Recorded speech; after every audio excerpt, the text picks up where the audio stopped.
السلام عليكم. جالي اسئله كتير قوي عن ازاي انا مدرس عربي هنا ومين الناس اللي بيتعلموا عربي هنا معظم الناس اللي بيتعلموا عربي هم الجاليات العربيه اللي موجوده هنا. بس دي في ولايات تانية، يعني مثلا زي ولايه ميتشيجن فيها عرب كتير، فعشان كده ولادهم بيتعلموا عربي. لكن هنا في سان فرانسيسكو الوضع مختلف، البلد فيها ناس من جنسيات كتير، في شويه ناس مهتمين ان هم يتعلموا عربي، وده هيفاجئك شويه. يعني 50 ل 60% من الطلاب بتوعي هم يهود كتير قوي عايزين يتعلموا عربي، خصوصا اليهود المزراحي او اليهود اللي من اصل ايراني، عايزين يتعلموا عربي عشان هم شايفين ان هم بعد ما يخلصوا دراسه هنا في امريكا هيسافروا على الارض المحتله، يعني يقعدوا فيها شويه او يستثمروا فيها. ففي كتير قوي منهم بيدرسوا عربي.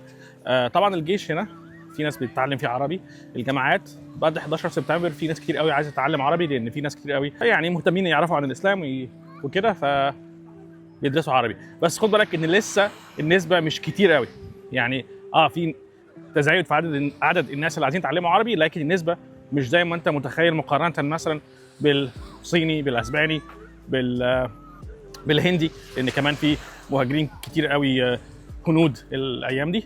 فيعني انا مثلا وانا جاي من دبي على هنا الطياره كانت كلها هنود، فافتكرت واحد صاحبي لما كان بيقول كفايه هنود بقى، مش عارف اشوف عينيكي. لا هم منتشرين في كل حته يعني.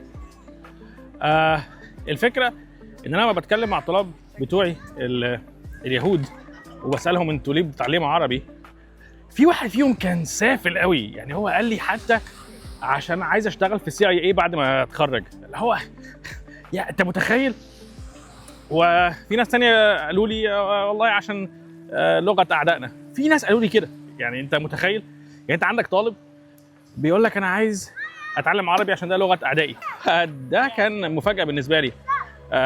الحديث بتاع تعلموا لغه اعدائكم هو مش حديث صحيح عن الرسول صلى الله عليه وسلم، لكن اعتقد ان الرسول صلى الله عليه وسلم كان نصح حسان بن ثابت ان هو يتعلم لغه اهل الكتاب، لو انا فاكر الحديث صحيح يعني. بس عامه دول الناس اللي بيتعلموا عربي هنا في امريكا.